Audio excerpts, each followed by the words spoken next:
Sahabat Fresh Juice dimanapun Anda berada, sesaat lagi kita akan mendengarkan Fresh Juice Kamis 16 Desember 2021 bersama Romo Antonius Haryanto dari Cirebon. Selamat mendengarkan.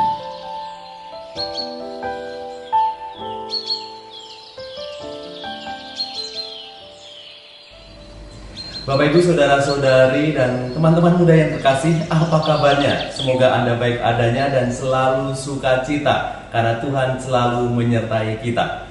Di hari ini kita permenungannya diambil dari Lukas 7 ayat 24 sampai 30. Setelah suruhan Yohanes itu pergi, mulailah Yesus berbicara kepada orang banyak itu tentang Yohanes.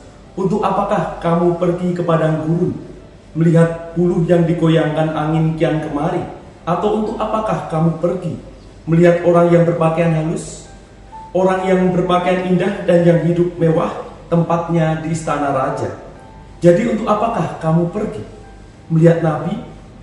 Benar, dan aku berkata kepadamu, bahkan lebih daripada nabi, karena tentang dia ada tertulis, lihatlah, aku menyuruh utusanku mendahului engkau.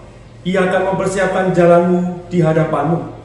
Aku berkata kepadamu, di antara mereka yang dilahirkan oleh perempuan tidak ada seorang pun yang lebih besar daripada Yohanes, namun yang terkecil dalam kerajaan Allah lebih besar daripadanya. Seluruh orang banyak yang mendengar perkataannya, termasuk para pemungut cukai, mengakui kebenaran Allah karena mereka telah memberi diri dibaptis oleh Yohanes. Tetapi orang-orang Farisi dan ahli-ahli Taurat menolak maksud Allah terhadap diri mereka karena mereka tidak mau dibaptis oleh Yohanes. Demikianlah sabda Tuhan. Terpujilah Kristus. Bapak Ibu, saudara-saudari, dan teman-teman muda yang terkasih dalam Yesus Kristus, apa kabarnya?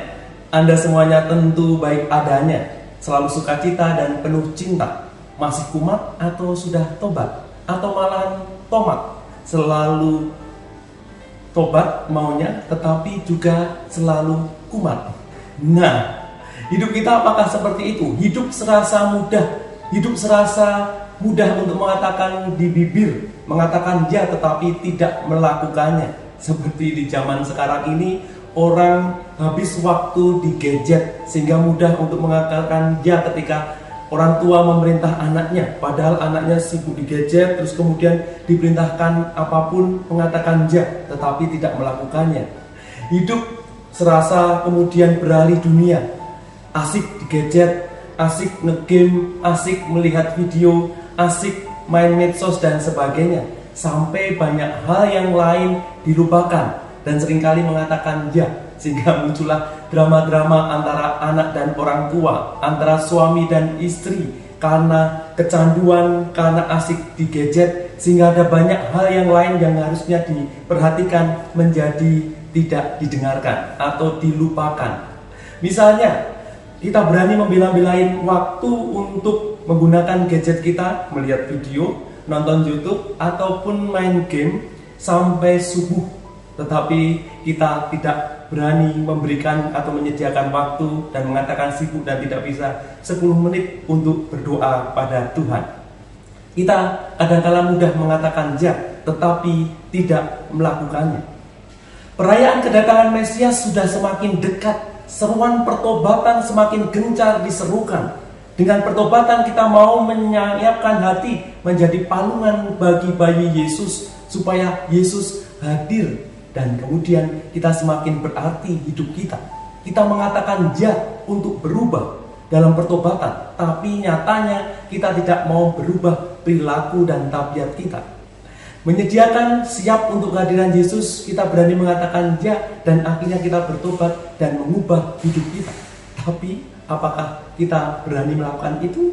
Lihatlah, aku menyuruh utusanku mendahului engkau. Ia mempersiapkan jalan bagimu.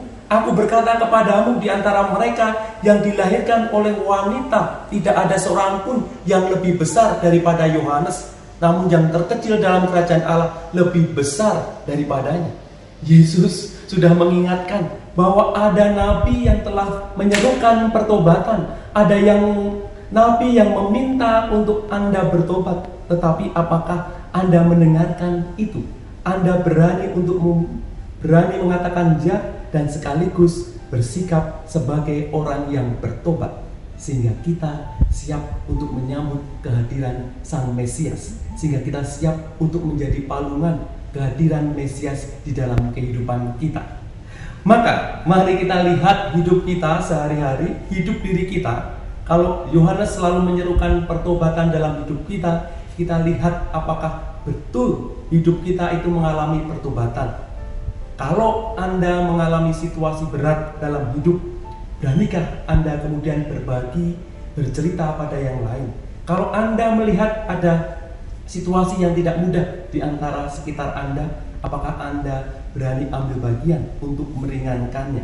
Kalau ada tembok-tembok pemisah, tembok-tembok konflik yang Anda bangun, beranikah kita menjadi dinamit belas kasih yang menjadi jembatan sehingga muncullah persaudaraan, bukan kemudian perseteruan?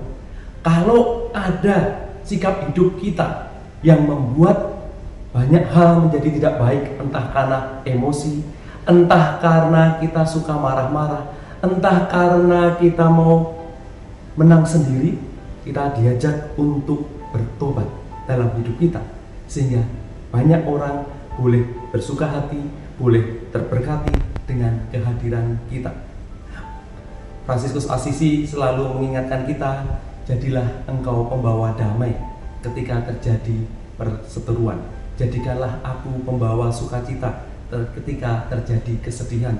Jadikanlah aku pembawa banyak hal dalam hidup bersama, supaya hidup menjadi lebih baik, lebih damai, dan lebih rukun. Yohanes telah diutus. Apakah kamu menyadari perutusannya untuk kita semua bertobat? Yesus telah hadir ke dunia ini. Sadarkah bahwa hidup kita diajak oleh Yesus untuk semakin solider, semakin memanusiakan di sekitar kita? Semoga Anda semakin berbuah berarti Anda semakin terlibat. Tuhan memberkati dan selamat bertobat. Pernah kumat tapi jangan lupa tobat. Tuhan memberkati. Sahabat Fresh Juice, kita baru saja mendengarkan Fresh Juice Kamis 16 Desember 2021. Terima kasih kepada Romo Antonius Haryanto untuk renungannya pada hari ini. Sampai berjumpa kembali dalam Fresh Juice edisi selanjutnya. Jaga kesehatan dan salam Fresh Juice.